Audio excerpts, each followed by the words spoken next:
अस्सलाम वालेकुम everyone, I welcome you all to another video. मेरा नाम डॉक्टर वाजिद है and I have done FCPS in cardiology. आज की वीडियो में हम बात करेंगे bed side examination during a long case. Long case में यू बेसिकली हैव 1 आवर, जिसमें पहले 30 minutes are given to the candidate while the next 30 minutes आपसे एग्जामिनर्स क्रॉस क्वेश्चन करते हैं, आपकी हिस्ट्री और आपके एग्जामिनेशन को चेक करते हैं। फर्स्ट 30 मिनट्स में आपके पास 25 मिनट्स होते हैं in which you take the history of the patient और पेशेंट का एग्जामिनेशन करना है। Means that you have 10 to 12 minutes for a history or a detailed history of the patient and 10 to 12 minutes for examination. Examination में important चीज़ ये है कि you have to do general physical examination, CNS, CVS, respiratory system and GI system as well. तो it is basically a very comprehensive examination जो कि शायद 10 to 12 minutes में पॉसिबल नहीं है। इसके लिए आपने देखना होता है कि आपका सिस्टम इन क्वेश्चन कौन सा है, मेन आप हिस्ट्री पे कौन सा सिस्टम है जिसकी आप डिजीज़ सस्पेक्ट कर रहे हैं, और उसके मुताबिक फिर आपने उस सिस्टम का डिटेल एग्जामिनेशन करना है। और बाकी जो सिस्टम हैं उनके इम्पॉर्टेंट चीज़ें जो हैं which are important negative pertinent findings which may be associated with that system, वो आपने उस पर फोकस करना है। सेकेंडली प्रैक्टिस बहुत ज़रूरी है। आपके पास टाइम इतना कम होता है कि you can not pause to think about the next step. आपको प्रैक्टिस होनी चाहिए, बार बार प्रैक्टिस करें ताकि आप ड्यूरिंग एग्ज़ाम 10 to 12 मिनट्स में अपना डिटेल एग्जामिनेशन ख़त्म कर सकें। तो सबसे पहले आपको क्या क्या चीज़ें रिक्वायर्ड होंगी। एक तो हैमर आपको चाहिए होगा, CNS एग्जामिनेशन अगर आप कर रहे हैं। फंडोस्कोपी के लिए आपको मीडियाटिक ड्रॉप्स चाहिए होंगे। यू नीड रूलर एंड आपके पास पेंसिल के साथ भी, या आपके पास टंग डिप्रेसर है उसके साथ JVP मेजर करेंगे। आपके पास एक टॉर्च होनी चाहिए, मेजरिंग टेप होनी चाहिए, ट्यूनिंग फोक होना चाहिए, इस तरह एक thermometer, BP operator should be there. और another important thing fundoscope. Mostly examiner आपसे फंडोस्कोपी कराते नहीं है, लेकिन if they ask you to do fundoscopy और आपके पास नहीं है तो आप मार्क्स लूज करेंगे। तो विदाउट एनी डिले सबसे लेट्स स्टार्ट द एग्जामिनेशन। सबसे पहले आपकी लॉन्ग केस में आपकी पेशेंट के साथ रेपो बनी होती है। आपको दोबारा से एग्जामिनेशन स्टार्ट करते हुए दोबारा से आपको अपना तारुफ नहीं कराना पड़ता, क्योंकि आपने पहले से हिस्ट्री में 10 से 15 मिनट लगाए होते हैं। तो आप सिर्फ पेशेंट को ये बताएंगे कि हिस्ट्री के बाद अब मैं आपका मुआयना शुरू करूँगा, मुआयने के दौरान अगर आपको कोई मसला होता है आप मुझे बताइएगा, ठीक है। तो सबसे पहले आपने ये शुरू करना है जनरल फिजिकल एग्जामिनेशन से। उसमें पेशेंट को आप कहेंगे आप हाथ अपने इस तरह दिखाएं, सामने हाथ फैलाएं। इसमें आप ट्रेमर्स के लिए देख लेंगे पेशेंट को, पेशेंट के हैंड्स के लेवल पे आके क्लबिंग देख लेंगे, कोई साइनोसिस तो नहीं है, स्प्लिंटर हेमरेजेस के लिए देख लेंगे, तो ऑस्लर नोड्स देखेंगे, जेनवे लीजन देखेंगे। बेसिकली यहाँ मैं कार्डियोवास्कुलर एग्जामिनेशन पे फोकस करूँगा। आप अपने केस के लिहाज से उसको चेंज कर सकते हैं, मतलब रेस्पिरेटरी है तो मेनली फोकस आप रेस्पिरेटरी पे रखेंगे, लेकिन जनरल फिजिकल एग्जामिनेशन ऑलमोस्ट सबका सेम ही होता है, ठीक है। ये आपने हैंड्स का जल्दी से देख लिया, ठीक है, आप आराम से रख लें। उसके बाद आपने ये करना है कि आप जल्दी से थर्मामीटर लेके पेशेंट की आर्म पिट पर रख दें। नॉर्मली 2 मिनट्स तक हमने टेम्परेचर मेजर करना होता है। आप लॉन्ग केस में you can do it for 1 to 1.5 minute, तो आप रख देंगे। उसके बाद आपने पल्स की तरफ आना है। मीनवाइल पेशेंट को आप कहेंगे इसको आपने गिरने नहीं देना थर्मामीटर को, ठीक है। पल्स देखेंगे, पल्स आपने फॉर 15 to 20 सेकेंड देखनी है। अगर 15 सेकेंड देख रहे हैं तो आपने उसको 4 से मल्टीप्लाई करना है और टोटल देखना है कि कितने पेशेंट का हार्ट रेट कितना है। और अगर आप 20 सेकंड्स के लिए देखते हैं तो फिर आपने उसको 3 से मल्टीप्लाई करके हार्ट रेट देख लेना। रेट हो गया। रेट के बाद आपने पेशेंट की पल्स वॉल्यूम देखना है, लो वॉल्यूम है या हाई वॉल्यूम है। इसके बाद पेशेंट का पल्स का करेक्टर देखना है, स्लो राइजिंग है, कोलैप्सिंग पल्स है, डिफरेंट पल्स है। उसके बाद आपने पल्सेस को कंपेयर करना है। फर्स्ट आपने रेडियल डिले के लिए देखना है, दोनों पल्सेस का वॉल्यूम कंपेयर करना है, करेक्टर कंपेयर करना है। सिमिलरली आपने ब्रेकियल पल्सेस को कंपेयर करना है। नेक्स्ट आप रेडियो फेमरल के लिए देखेंगे, आप फेमरल आर्टरी को पल्पेट करेंगे और रेडियल आर्टरी को पल्पेट करेंगे।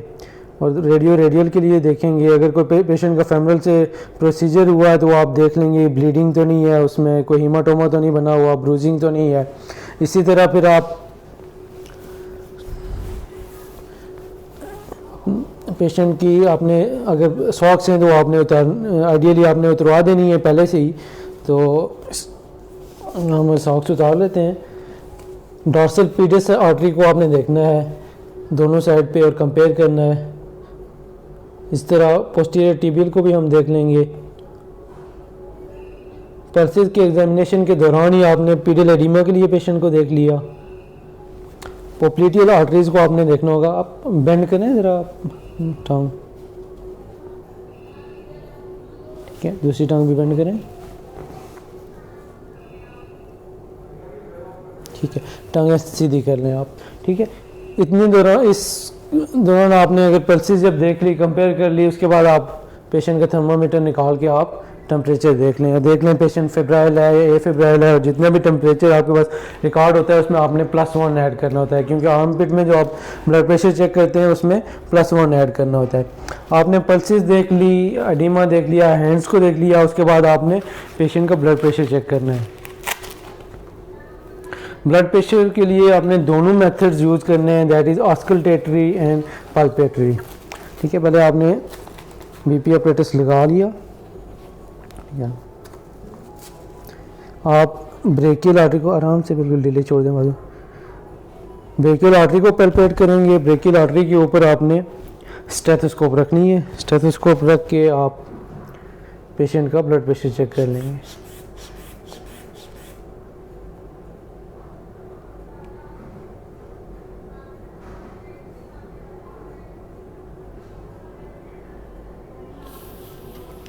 ठीक, आपने रीडिंग पेशेंट की रिकॉर्ड कर ली, उसके बाद आप पैल्पेटरी मेथड से देखेंगे। पैल्पेटरी में हम सिर्फ सिस्टोलिक ब्लड प्रेशर देख सकते हैं।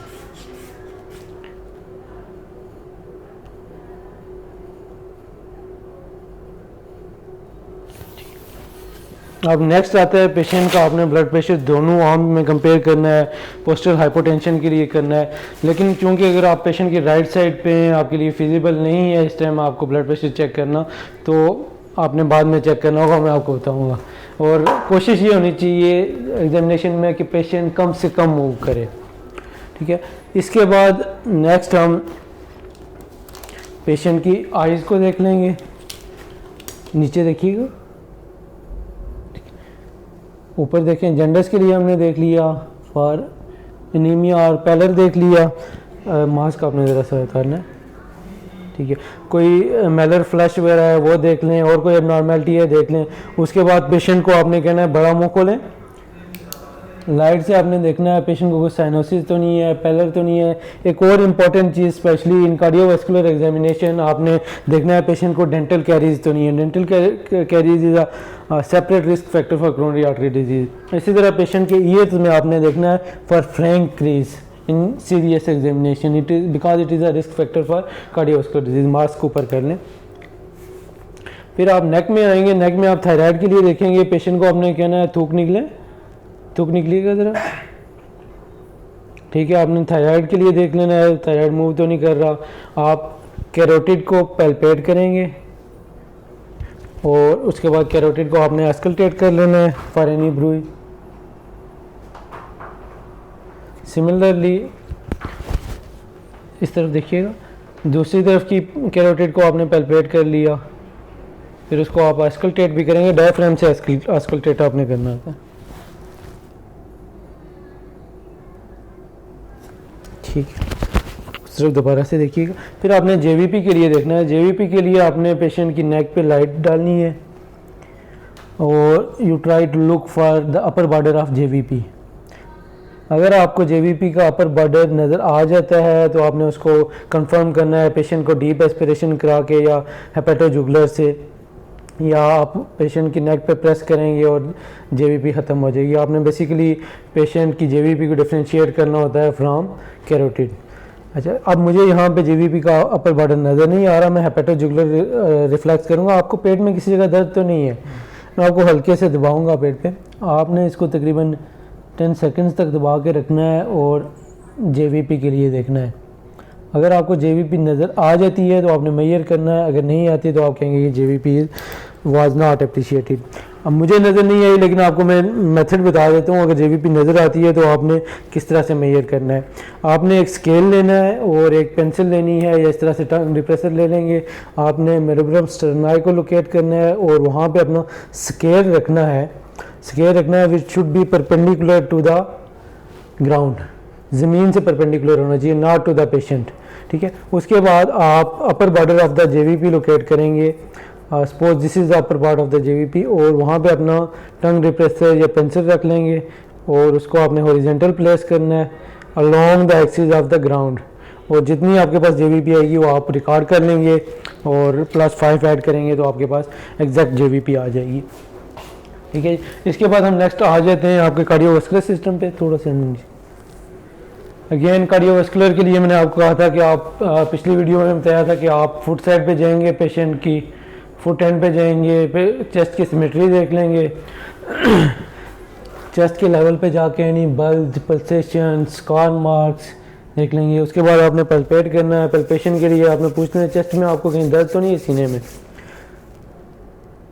सबसे पहले आपने एपेक्स बीट पल्पेट करनी है, उसको लोकलाइज करना है। Just a second. Again very important step, specially if your case is a cardiovascular case, आपने एपेक्स बीट को मेजर ज़रूर करना है। ये यहाँ पे हमने लोकलाइज की एपेक्स बीट, मेनोब्रम स्टर्नाई को हमने लोकलाइज कर लिया। इसके अपोजिट सेकंड रिब है, then second intercostal space, third intercostal space, fourth and fifth. वही apex beat fifth intercostal space में लोकेटेड है। अब हम इसको मेजर करेंगे from mid sternal line, about 8.5 centimetre है। Normal distance of apex beat from mid sternal line is about 7 to 9 centimetre, so this is within normal range. Apex beat का हमने character भी देख लिया। उसके बाद हम देखेंगे कोई थ्रिल तो नहीं है या पैरास्टर्नल हीव तो नहीं प्रेजेंट। ठीक, उसके बाद हम ऑस्कल्टेशन पे आ जाएंगे। ऑस्कल्टेशन में इंचिंग मेथड यूज़ करते हैं, जैसे कि आपको कार्डियोवास्कुलर एग्जामिनेशन की वीडियो में दिखाया था। आप कैरोटिड को पल्पेट करेंगे और साथ साउंड सुनेंगे। फर्स्ट हार्ट साउंड देखेंगे, उस कैरेक्टर क्या है, सॉफ्ट है या लाउड है। सेकंड हार्ट साउंड देखेंगे for both aortic component and pulmonary component, any added sound that are third or fourth heart sound or any murmur।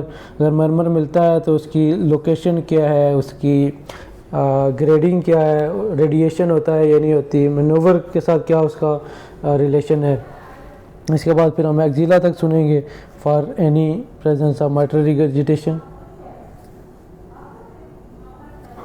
Then we will do manoeuvre that is हम bell के साथ सुनेंगे for aortic sorry mitral stenosis. और patient को कहेंगे अपनी बाईं तरफ करवट लें।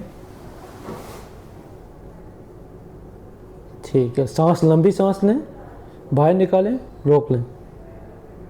ठीक है, सांस ले लें और सीधे हो जाइए। ठीक है, ये आपने कर लिया। बिठा के एक मैनोवर आपने एओर्टिक रिगर्जिटेशन के लिए करना होता है, वो आप जब पेशेंट को बिठाएं तो एक ही दफ़ा कर लें। उसके बाद आपने पेशेंट लेटा हुआ है, आपने पर एब्डोमेन पे आ जाएंगे।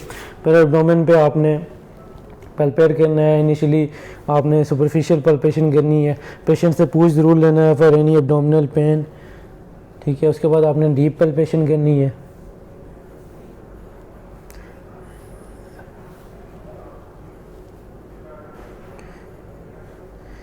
पेशेंट को कहना लंबे गहरे सांस लेते रहिए। उसके साथ आपने फॉर हेपेटोमेगाली देख लेना है। अगर आपका केस कुछ जीआई का है जिसमें हेपेटोमेगाली है तो you should know how to measure the liver. इस तरह स्प्लीन के लिए आप देखेंगे पेशेंट को।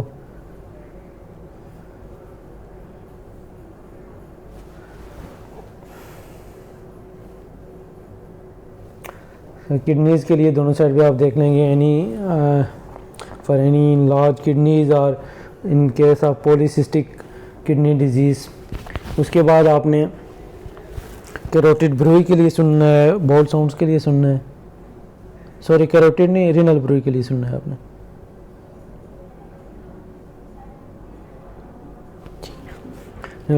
अब पेशेंट लेटा है, लेटे लेटे हम फिर ये करेंगे, पेशेंट की एक मोटर एग्जामिनेशन भी कर लेंगे।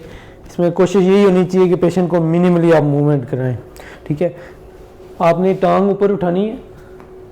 ठीक है, बाईं टांग सीधी ऊपर उठाएं, पेशेंट की पावर हम चेक कर लें, नीचे रख दें, टांग आप उठाएं, ज़ोर से ऊपर उठाएं, ठीक है, ज़ोर से टांग ऊपर उठाएं, ठीक है, नीचे मेरे हाथ पे ज़ोर लगाएं, हाथ पे ज़ोर लगाएं, ठीक है, मेरे हाथ पे ज़ोर लगाएं, दोबारा से हाथ पे ज़ोर लगाएं, ऊपर की तरफ ज़ोर लगाएं, पाँव से ऊपर की तरफ ज़ोर लगाएं।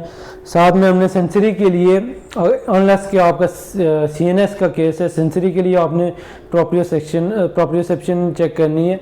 अगर इंटैक्ट है तो डिटेल में सेंसरी करने की ज़रूरत नहीं है। अगर प्रोप्रियोसेप्शन इंटैक्ट नहीं है फिर आपने डिटेल में सेंसरी एग्जामिनेशन करना है, जिसमें टच भी है और पेन भी है, पिन प्रिक सेंसेशन। अच्छा, ये आपके अंगूठे को इस तरह देखें, जब इस तरफ करूँगा तो ये ऊपर है, ठीक है, ये नीचे है। आपने आंखें बंद करनी है और मुझे बताना है ऊपर है या नीचे है, ठीक है। आंखें बंद कर लीजिए। आपने ये इंपॉर्टेंट है कि आपने अंगूठे को साइड से पकड़ना है, नहीं तो टच सेंसेशन में इनेक्शन आ जाते हैं, ठीक है। बताइएगा, ठीक है। इसी तरह दूसरी साइड पे भी आप चेक कर लेंगे, ठीक है। तो ये आपका जनरल सा एक सेंसरी एग्जामिनेशन हो गया, सीएनएस एग्जामिनेशन हो गया। अब आपने पेशेंट को उठा के बिठाना है, उठ के बैठिएगा, ठीक है। पेशेंट उठ के बैठेंगे। आपका सीवीएस का एक नंबर रहता था जिसमें आपने एआर के लिए देखना है, ठीक है। लंबी गहरी सांस लें, बाहर निकालें, रोक लें, ठीक है, सांस ले लें। अगर एआर का मरमर मिलता है, आपने कोलैप्सिंग पल्स के लिए लाजमी देखना है। इसके बाद आप लिम्फ नोड देख लेंगे, पेशेंट जब बैठा हो उसके साथ ही लिम्फ नोड देख लेंगे, ठीक है। उसके बाद आपने बैक से पेशेंट का रेस्पिरेटरी सिस्टम का एग्जामिनेशन करना है। लंबी गहरी सांस लें, आपने स्कार मास्क वगैरह के लिए देख लेना है। आपने पेशेंट जस्ट एक्सपेंशन देखनी है। लंबी सांस लें, फिर से लंबी गहरी सांस लें, लंबी गहरी सांस लें। उसके बाद आपने परकस करना है पेशेंट को, एनी डलनेस प्रेजेंट है उसके लिए देखना है आपने। फिर आप पेशेंट को ऑस्कल्टेट करेंगे और साथ में वोकल रेजोनेंस भी आप सुन सकते हैं। लंबी सांस लीजिएगा,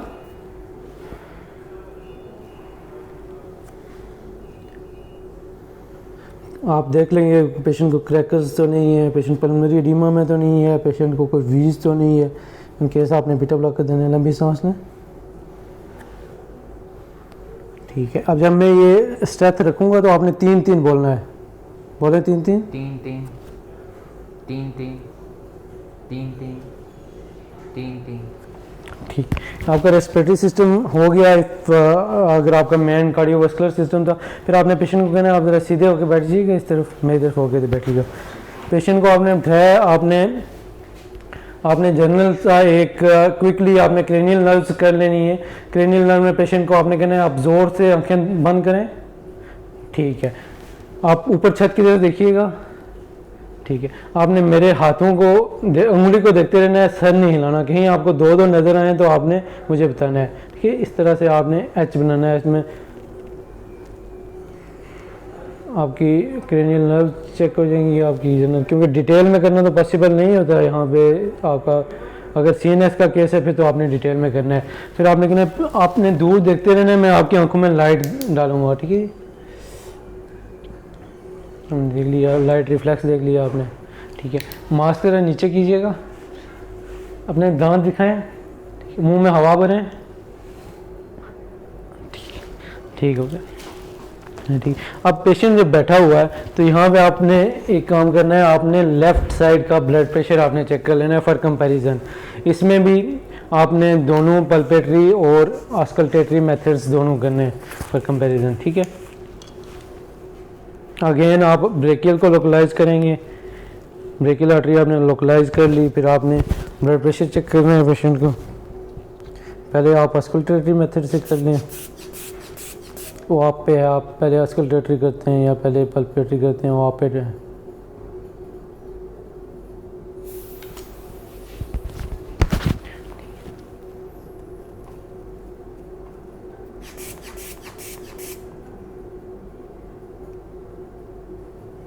So there is no difference between both arms.